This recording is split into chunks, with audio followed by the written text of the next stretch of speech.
And then when you teach in China, you start at 8 in the morning and you don't get done till 5 at night. You teach the whole day. They were sitting there, all 22 of them, and I looked around and I said, now, if we get caught, what will happen to me? They said, oh, you'll get deported in 24 hours and we'll go to prison for 3 years. I said, you're kidding. How many of you have been in prison for your faith? Out of 22, 18 raised their hands. I thought, no way. I looked at him and I said, you 22 people, how many people do you oversee? Because they were all of these small group leaders, underground church leaders in the Hunan province.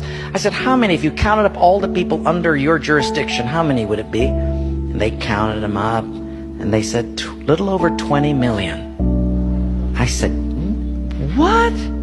See, we forget there's 1.3 billion people in China. This is crazy. Well, I had 15 Bibles and I passed them out. Obviously 7 didn't get them. And I said, let's turn to 2 Peter chapter 1 and we're going to read it. And just then one lady handed hers to somebody next to her. And I thought, interesting. Well, we turned there anyway, and as we started reading it, I understood why she gave it away. She had memorized the whole thing. She just recited the whole chapter. When it was done, I went over to her at a break and I said, you recited the whole chapter. She says, oh yes, I've memorized many chapters. I said, where did you memorize many chapters? She said, in prison. I said, you have much time in prison. So I said, but don't they confiscate the Bible? She said, yes. So people bring in scriptures written on pieces of paper and they bring it in.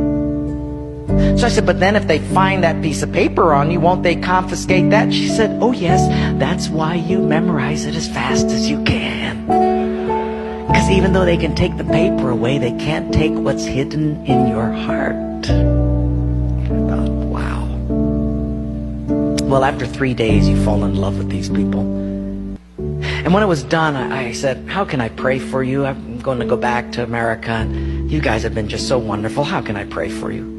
They said, you know, Wayne, you guys can gather like this whenever you want to in America. We can't. Could you pray that one day we'll be just like you? And I looked at him and I said, I will not do that.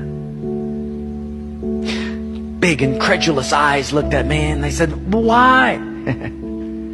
I said, because you guys rode a train for 13 hours to get here. In my country, if you've got to drive more than an hour, people don't come. You sat on a wooden floor for 3 days. In my country, if people have to sit more than 40 minutes, they leave. You sat not only here for 3 days on a hard wooden floor, but you did it without air conditioning. In my country, if it's not padded pews and air conditioning, people don't often come back. In my country, we have an average of 2 Bibles per family. We don't read any of them. You hardly have any Bibles, and you memorize them from pieces of paper.